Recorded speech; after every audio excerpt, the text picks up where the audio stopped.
This is the last lecture on the Peter Singer material. It covers a number of topics. I'm going to sort of jump around, but with a common thread throughout. If there is some particular theme that runs throughout Peter Singer, it's just this, that we benefit individually and collectively by having altruism among our values, that ethical egoism goes wrong insofar as it is a disastrously incomplete understanding of human relationships and of what the human good consists of. Singer talks quite a bit at the beginning of the book about the loss of community, the loss of the understanding that we are all in this together. I think the pandemic, the COVID-19 pandemic, is making some people understand we really do have to be able to rely upon each other to behave properly, whereas if for our common safety as well as our individual safety, because the two are inseparable. And there are others who just basically, the message goes in one ear and out the other. That is, if it goes in the first ear at all. We are interrelated with one another. Okay? Not just economically, but ethically, morally, politically, environmentally. The idea that anything you do simply in isolation with no effect on anyone else is insupportable. Actions have consequences. The idea that what I believe is simply a purely private matter is also insupportable. Why? Because my actions or inactions, my relationships with others, will embody the beliefs that I hold. Do we therefore have some sort of responsibility to be philosophers, to care about wisdom, to care about whether our beliefs are true, not in some exotic, arcane definition of truth, but rather, do I have good evidence? Do I have better reasons for believing than not believing? Am I willing to change my mind in the face of new evidence? Am I being reasonable? Am I being logical? How likely are my views, or any views formed in the way that I form my views, likely to be beneficial, not only to myself, but to those who depend upon me and those with whom I am in relationship, even remotely? John Stuart Mill, you may recall, introduced the notion of the principle of harm. The community's right to tell you not to do what you're doing depends upon their ability to demonstrate that there is some tangible harm to the community based on what you're doing. A tangible harm has to be something more than, oh, ick, I don't like that. I don't approve of that. It disgusts me. And well, who cares? There are plenty of things that are none of your business. A student of mine a few years back said that one of the things she had learned from my class, which she had not learned at home, she had not learned in church, she had not learned from her friends, but she learned in this class, was, she said, very, very important, and that is to realize that there are a lot of things in other people's lives that just aren't any of her business. The ability to say, well, that's none of my business, she said, actually makes her a better person, more reasonable, more humane, more compassionate, rather than feeling like I really need to control other people and make them more like me, as if I am the gold standard of humanity. Excuse me.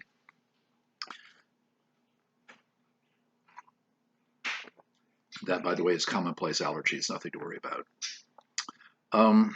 How did we come to the situation we're in? Well, the situation we're in, says Singer, is the brink of social and ecological disaster. Why? Because if we really do believe the world is a war of everyone against everyone, we'll conduct ourselves in that way. We will limit what good we try to accomplish based upon the notion that life is a war of everyone against everyone else, and that will become a self-fulfilling prophecy. You know what a self-fulfilling prophecy is, right? It means that you so believe that something is going to come true that you act as if it's going to come true, and by doing that you actually make it come true, not by some sort of mystical or supernatural means. You just, it's like an example. Are you mad at me? No, I'm not mad at you. You look like you're mad at me. No, I'm not mad at you. Why don't you just admit that you're mad at me? But I'm not mad at you. Well, then why are you raising your voice? I'm not raising my voice. Well, look, you are. Okay, now I'm raising my voice. I wasn't mad at you to begin with. Look, I told you, you're mad at me. I knew it. No, actually, by acting as if that was true, you made it happen. That's a self-fulfilling prophecy. A good deal of the, we take to be the limits, if you will, of what good is possible, turns out to be, I think, upon analysis, just a matter of self-fulfilling prophecy. We can't work together. We really believe we can't work together, then we won't. We won't seriously try to work together. We won't reward working together. We won't penalize a failure to work together. And the results are obviously going to be that we don't successfully work together. And of course, some people will sit back and say, see, I knew it all along, what'd I tell you? No, actually, you made it happen by treating it as if it were real. Okay, by treating Hobbes's war of everyone against everyone else as if it is reality and how it's bound to be, by disregarding all the evidence that it is natural for us to form bonds, to care about others, that it is just as possible for us to be altruistic as to be selfish. By ignoring those possibilities, we in fact create a state of affairs which is a war of everyone against everyone else. By thinking, I only should worry about myself, I should make selfishness my ethical ideal, that has environmental results. I'm going to use up whatever I want to use up. I don't care what happens to the waste. You know what? If the world goes to hell in a handbasket, it won't happen on my watch. I'll be dead. Let my grandchildren pay the price. I don't even know them. They're not even born yet. What do I care about them? If I don't think I have an obligation to human beings who are alive right now, why on earth would I feel I have an obligation to descendants who don't even exist yet? Okay, if that is the way we choose to act, and understand that is not a factual description, that is rather a statement of an ethical perspective that we choose to make real. If we choose to make that real, we pay the consequences. Well, there was a syndicated columnist named, it was called Miss Manners. It was an etiquette column, and it appeared in many newspapers in its heyday. She published a collection of her best columns, which she titled Miss Manners Saves Western Civilization. Now, in the foreword, she says, I totally meant that to be tongue-in-cheek, and yet not. If there is one problem facing our society as a whole, it's the breakdown of civility. The fact that it is increasingly acceptable to treat one another with disrespect, with callousness, with lack of empathy. To think that if we can pull off a lack of reciprocity, that somehow that makes us clever. It is the breakdown of civility that is threatening us in every respect, of making it impossible for us to live. And she doesn't mention Confucius. She probably doesn't even know much about Confucius at all. But essentially, her sentiments were echoing what Confucius said about empathy and respect. Empathy and respect are the foundations of our ability to have civilization at all. If we have empathy and respect, we will seek balanced reciprocal relationships, and we'll hold ourselves accountable because we want those reciprocal relationships to work. And if we don't have empathy and we don't have respect, civilization will become that war of everyone against everyone else, and eventually it'll become not what ought I do, but what can I get away with. So, how came we hither? If you really believe that selfishness is the highest possible virtue, that altruism, essentially love of one another, passion for anything that doesn't somehow benefit you, it's very easy. It's a lateral move, as they say, to translate that into material acquisition is the gold standard for whether we're doing well. Not contentment, not gratitude. Contentment and gratitude, that might make us less productive. It might make us happier, but who cares if we're happy? We want to be productive. Of what? We need more goods and services. We have an awful lot of goods and services right now. Well, okay, so when are we well off? As the actor Richard Gere pointed out, he who dies with the most toys still dies. Putting a little twist on that board game, actually, is how it started off. Whoever dies with the most toys wins. But wins what? You're still dead. So, how came we hither? If you look at ancient thinkers, Aristotle is a good example. Plato, I keep mentioning Book 1 of the Republic, which used to be a part of my intro philosophy course. It isn't now because you can only do so much. You look at discussions from ancient times, is prosperity, material prosperity, a good? Yes, it is. It's not bad to be wealthy. It's not bad to be prosperous. If you have the right kind of character. If you are prosperous and you don't have the right kind of character, you're not going to be happy anyway. If you are far less prosperous, but you have the right kind of character, one that promotes happiness, contentment, gratitude, love, fraternity, etc., etc., etc., you're going to be happy. You're going to have a good life. You're not going to end in toil and torment. Okay? That was the view. As the jazz singer Cab Calloway sang in the early part of the 20th century, it ain't what you do, it's the way what you do it. So yeah, that's neither good nor bad to have prosperity. Prosperity in the hands, as Plato puts it, of a person with the right kind of character can be an instrumental good to all kinds of good things, to all kinds of other goods. But he also warns that the chief cause of war is the love of luxury, which is worth pondering. Okay. Alrighty.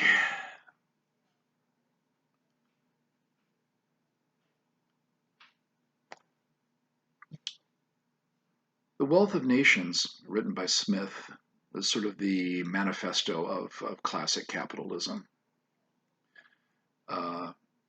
Smith says the notion that a more prosperous life is necessarily a happy life is a useful fiction. He himself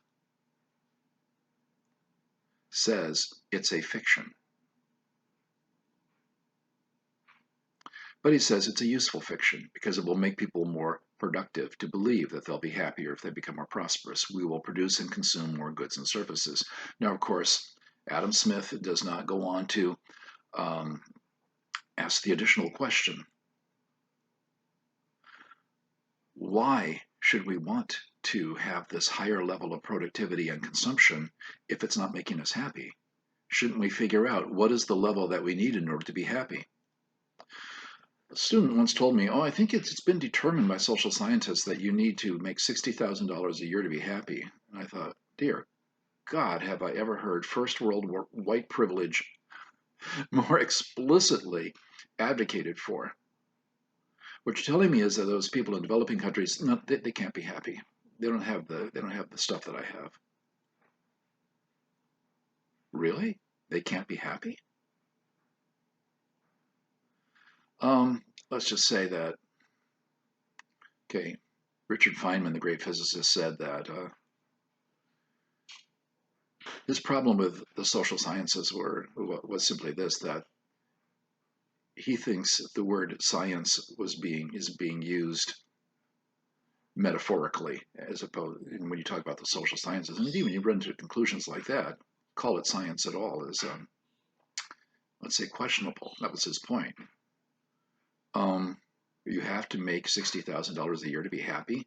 So basically, only a small number of people in the United States and parts of Western Europe are happy, with a few people here and there in in third world countries. Um, it seems to me that someone has come up with a preposterous standard for measuring that.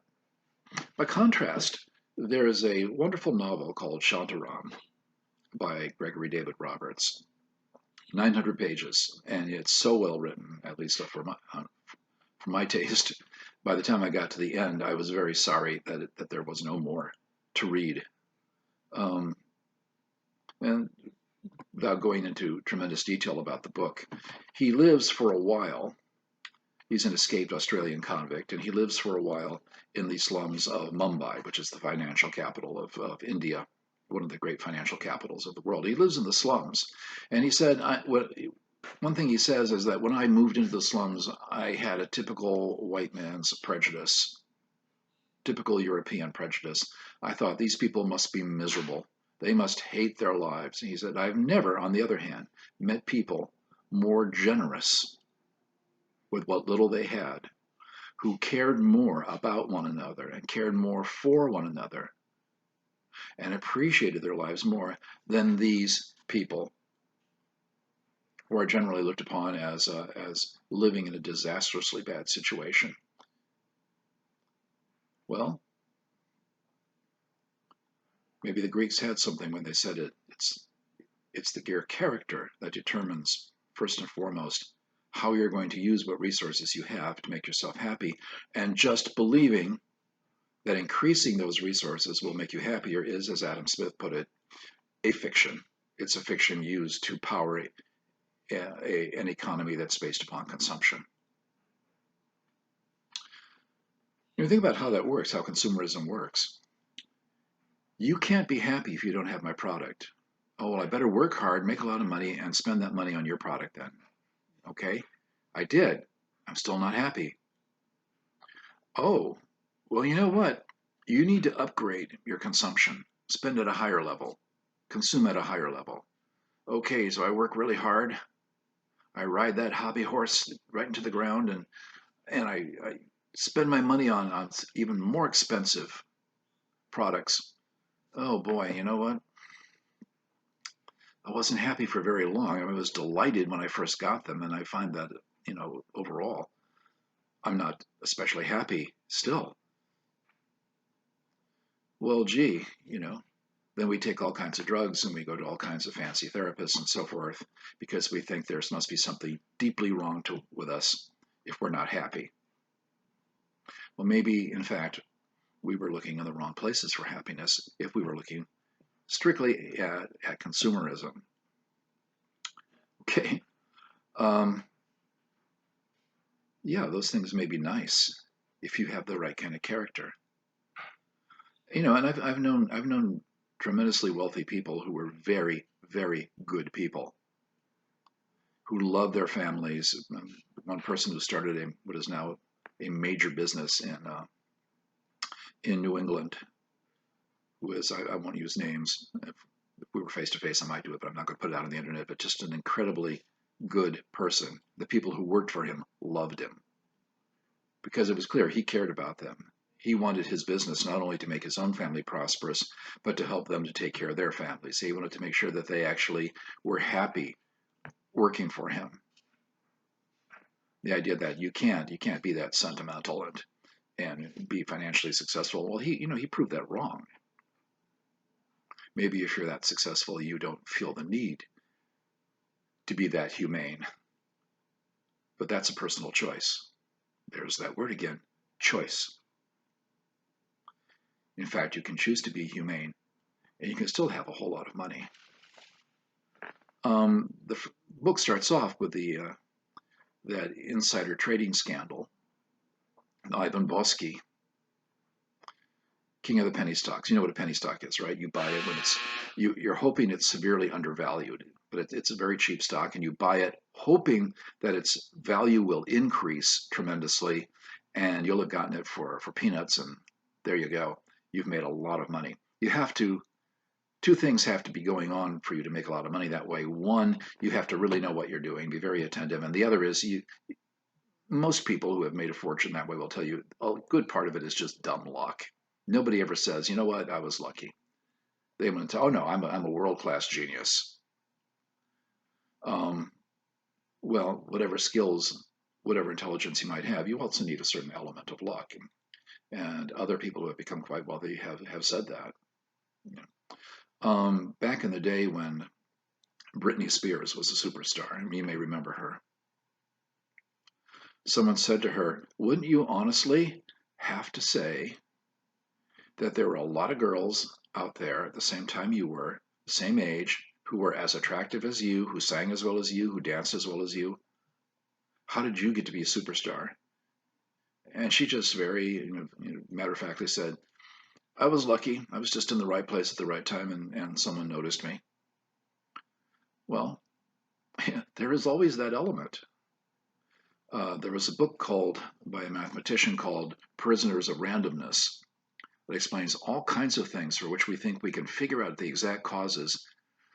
We didn't factor in randomness. Some of it just happened randomly and need not have happened. And if one little thing had been different, it wouldn't have happened at all, no matter how talented, intelligent, and skillful you were. You also need that element of dumb luck. Okay. So Bosky made a fortune, and then he engaged in insider trading, which is illegal. And he was busted. He lost the admiration of the general public. He lost a great deal of money. He had to go to jail. Now, Singer says, why? What kind of obsession? What kind of obsessive behavior would make a man risk everything? And the amount of money he would stood to make on the deal where he acted illegally was insignificant compared to his general fortune. He didn't need the money. It wasn't going to be enough to make a significant difference in his lifestyle. What is this notion of more and more and more? I always need more no matter how much I have. Now, actually, I think this is a good illustration of the fact that Singer is Australian. And because most Americans probably reading about this story would have said he was probably cheating all along. It just finally got caught. Why do we assume this? We have two competing myths about people who are wealthy. One, that they must be evil. They must be doing all kinds of nefarious things. Otherwise, they'd never get rich. And the other is they must be superior. They must be better people than we are. Well, as I mentioned before, Aristotle points out that there are normative and non-normative uses of the word good. If I say a man is a good thief, I'm saying he's good at something. I'm not saying he is generally a virtuous man. Okay? Well, likewise, you probably have to be good at something to become very wealthy, unless you inherit it all. But does that mean that you are a better human being? No, you're better at something. If we remove, and this is the temptation, if we reduce all value to material acquisition, we remove any other criteria for raising the question of, is this the kind of person I want to be? Doesn't wealth become the ring of Gyges? It shields us from anything that might threaten us, anything that might make us question ourselves, any accountability to ourselves or to anyone else for what kind of people we are and how we act and how we treat others. And our own society isn't, in fact, wealth one of the major instances of the ring of Gyges. So,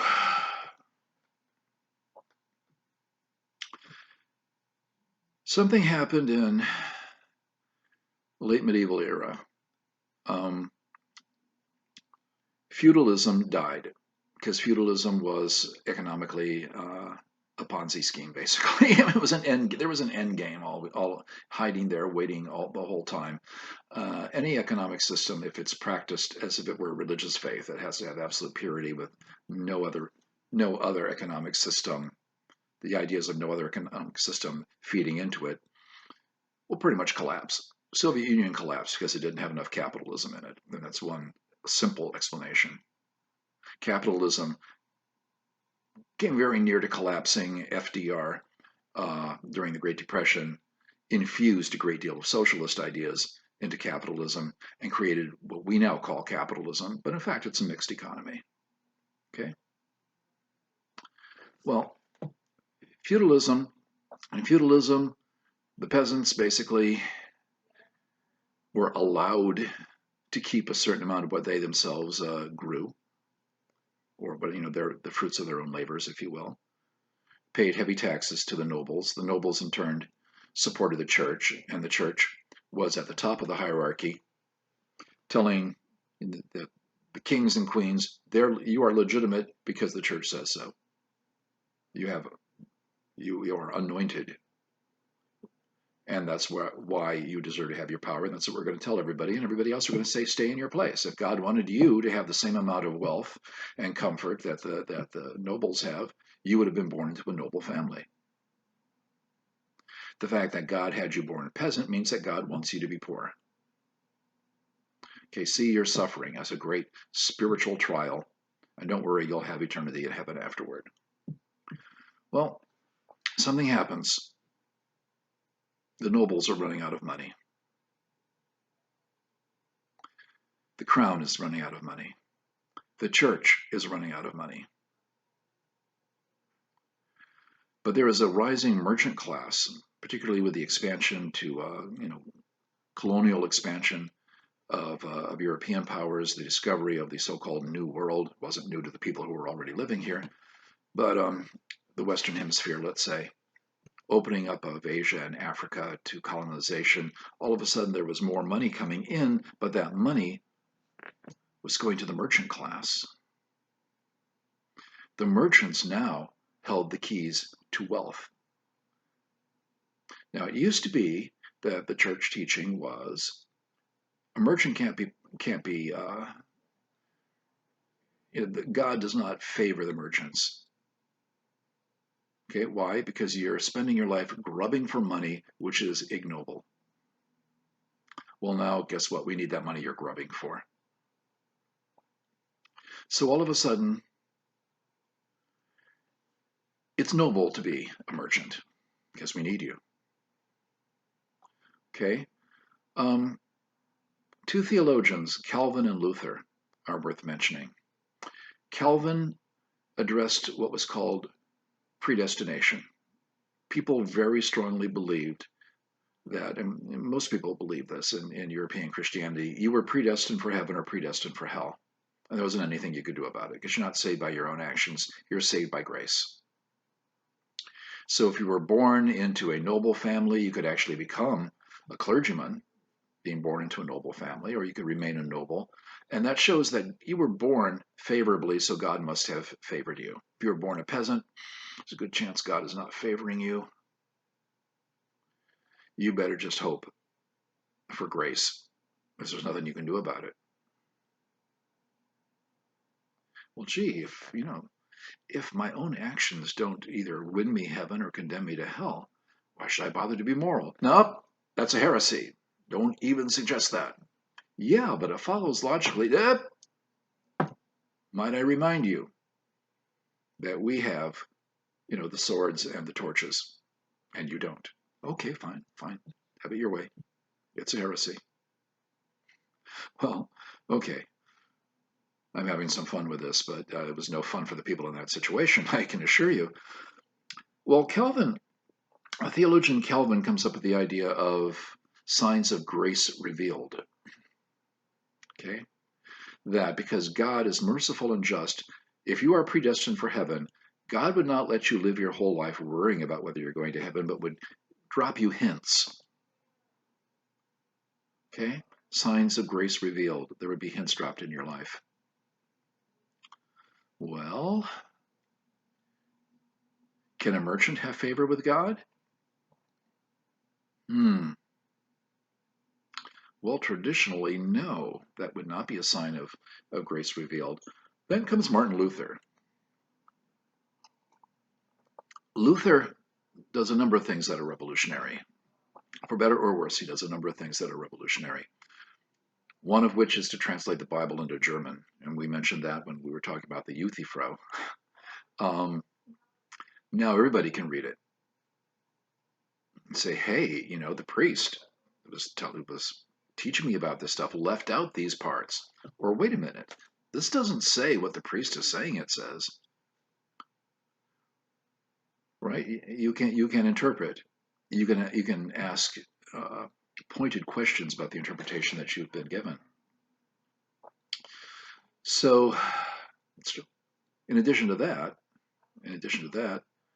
Luther insists that everyone has a calling, and to some extent, he's borrowing from Aristotle. Okay, Aristotle said, if you're born with a natural aptitude, say, to play the flute, clearly nature intended for you to be a flute player. If you're born with great leadership qualities, clearly nature intended for you to be a leader, even if you weren't born into a family that is politically well connected. You were born with those natural attributes. Well, Luther is basically taking the same kind of reasoning and substituting God for nature, saying if you're born with the great ability to play the flute, clearly God wanted you to be a flute player, even if you were born into a family that were simply manual laborers. If you were born with great leadership qualities, clearly God wanted you to be a great leader, even if you were born into humble beginnings. But everyone has a calling. If you are a really good baker, that's your calling. It isn't just people in the clergy who have a calling and everybody else is just grubbing around in the dirt for money. If you are really good at making money, you're really good at being a merchant, you have a calling to be a merchant. And guess what? God gave you that calling. God is pleased when you follow that calling and you be the best merchant you can be. Now we've completely reversed that. Now the ability to make money and the making of money is pleasing in the eyes of God. It's not worldly attachment. It's pleasing in the eyes of God. Okay, now that's going to make a big difference for how a whole lot of people see themselves and see the world. That is much easier for a person of humble beginnings to become a successful merchant than it is to become a member of the noble class, which you basically can't do, right?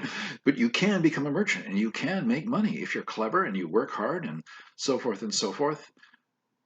Wow. Even Karl Marx describes social progress in terms of, money and power are concentrated in a few hands. You pull them down a level and spread them out among more people. Now more people have more money and more power. And you do that continually. And every time that happens, so that less and less of the population is impoverished and disempowered, you've made progress. Okay? And even Marx says that the movement from feudalism to capitalism is progress in exactly that sense. Okay, so under capitalism now, more people have a chance to relieve their sometimes wrenching material poverty than ever could have hoped for it before. And not only that, it's now no longer a sin of pride to want to do it. This really changes the way people see the world and see themselves in the world and see the whole realm of possibilities. So, as long as that is balanced by a more robust set of values that also encourage us to remember, Jesus said, your brothers and sisters take care of each other. Or, remember the Greeks said, what the Greeks said about agape and philia and eros, agape and philia and balance and so forth. As long as you have a full, robust set of ethics governing how you make money in the world, you're fine. But what happens when making money becomes an end in itself? Then people become a means. They have no intrinsic moral value for you. They are just a means to get what you want. Right? Kant said, right, treating other people merely as a means, ignoring their intrinsic moral value is that is the essence of immorality. Now, does that mean being a successful merchant, making money, being prosperous is the essence of immorality? No, it doesn't. As always, isn't it a question of balance? A question of not becoming so extreme that you emphasize some goods and forget about all the other possible goods? Okay. When people say that the views such as those of Singer are unrealistic, I have to just shake my head and say, what world are you living in? Is the war of everybody against everyone else realistic? How long in a war of everyone between everyone else does it take before the great majority of us are casualties? Or have to kill some part of our own selfhood, if you will, in order to not be a casualty or in order to not care who the casualties are? Well, this is why, that of course is a choice. That is a choice. This is why I say, it is impossible to embrace some of the more extreme views that are increasingly popular in American politics and also actually be a Christian, because essentially you have to say Jesus was wrong about nearly everything he said. Now, you are free to do that. I'm not a Christian myself. I'm not proselytizing when I say that. What I'm saying is there's a contradiction here. You can't serve two masters.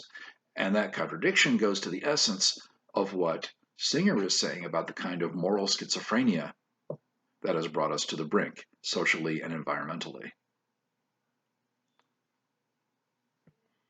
Okay, now we already talked about the tit for tat strategy, rational conflict mediation, reciprocity, and a number of other things that Singer talks about in the rest of the book. I want to talk about the idea of living ethically, heroes and motives. Okay? Ethical heroes. There's a wonderful animated film from Studio Ghibli called Grave of the Fireflies. I recently read a review that said one of the most important things that this film has to teach us is that heroism is not a big, grandiose thing. Heroism is the ability to live day by day, caring about each other, if necessary, taking risk, and if necessary, taking sacrifices. Okay?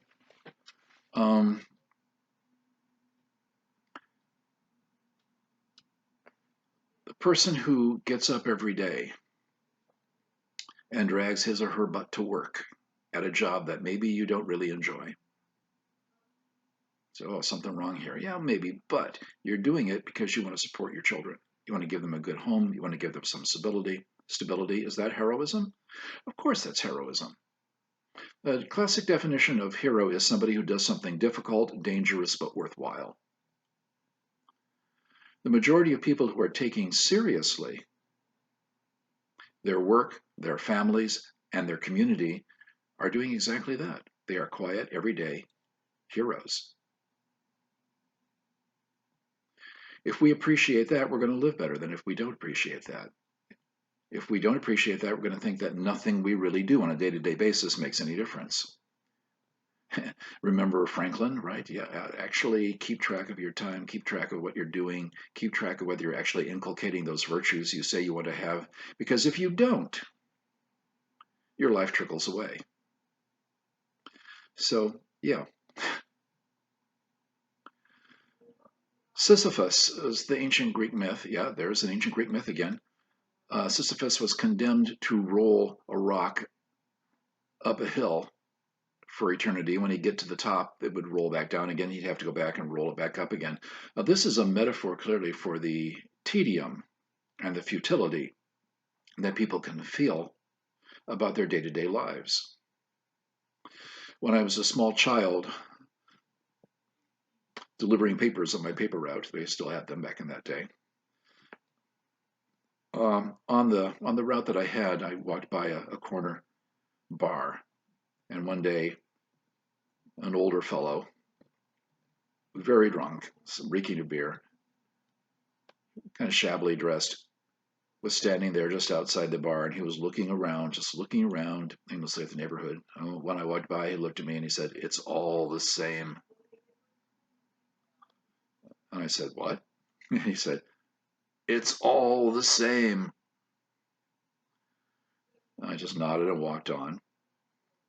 And that evening at dinner, I mentioned that, and my siblings laughed, but my mother kind of looked puzzled and said, "He's right, though. It is all the same.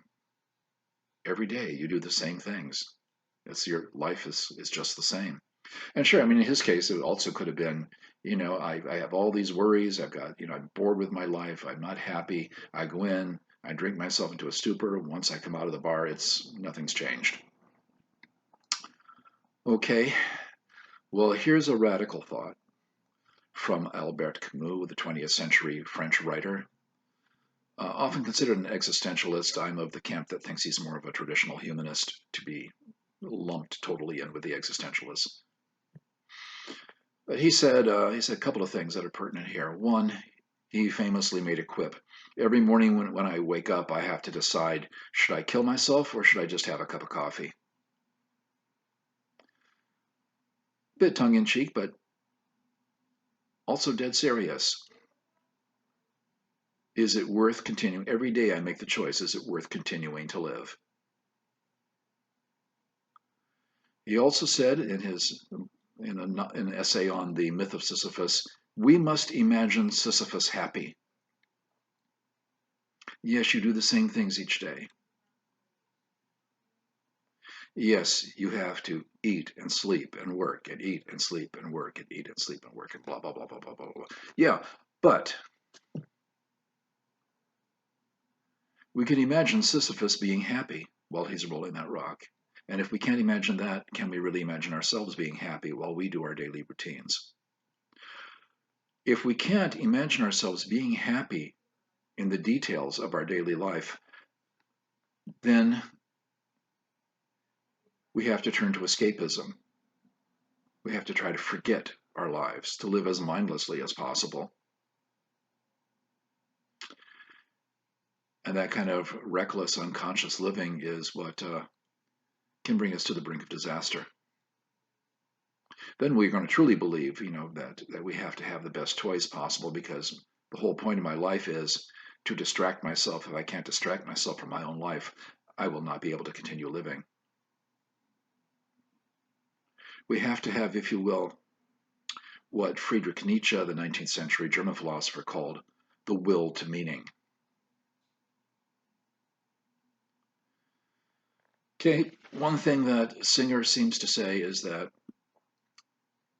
life is not a mystery novel. Okay, I'm using that phrase myself, but I'm summing up what I think are Singer's sentiments. Life is not a mystery novel. It's not like there's some hidden meaning there you have to uncover. No, we create meaning. And as Singer would put it, the more you love, the more meaning your life has. The less you love, the less meaning your life has.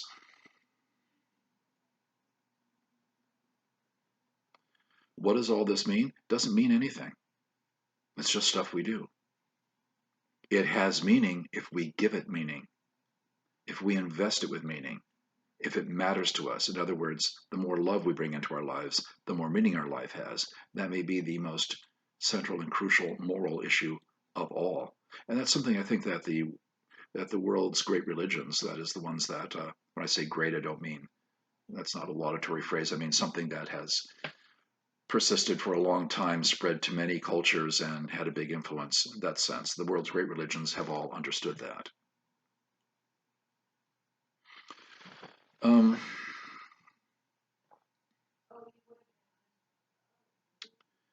We're all the woodcutter. We're all entirely capable of doing good and of doing evil. When Americans commit war crimes, a substantial amount of the population will say, no, Americans don't do things like that. Yeah, they do. We're just people. when Americans do something good, there's a substantial number of other people in the world who don't like Americans will say, "Ha, Americans wouldn't do something that benevolent." Well, yeah, we would. We're all capable of being angels and of being devils and of being both simultaneously sometimes. We're all the woodcutter.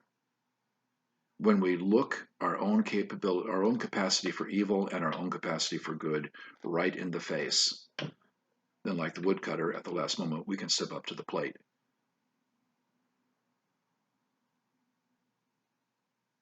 Choice. So that is perhaps the single best way to end the course. The good life is a life guided by reason and inspired by love. Well, we've talked about exactly what that means. If I care enough to love what actually is, I have to look it in the face. If I want to really do good in the real world for real people, then I have to have beliefs that are based on evidence. I have a responsibility for that because no matter how much wishful thinking I engage in, I like to say when I'm talking about science and epistemology, theory of knowledge, in my intro course, I like to say science is like honey badger. You've ever heard the expression honey badger don't care? Yeah, well, science don't care what you want to believe, what you wish was true. And if you want to do any real good in the real world for real people, you have to be something like honey badger and say, it doesn't matter what I would prefer to believe, what I want to be true. I have to figure out what actually is true so that I figure out what I need to do the most good that I can do and what the most good would actually be. So on that note, have a good life.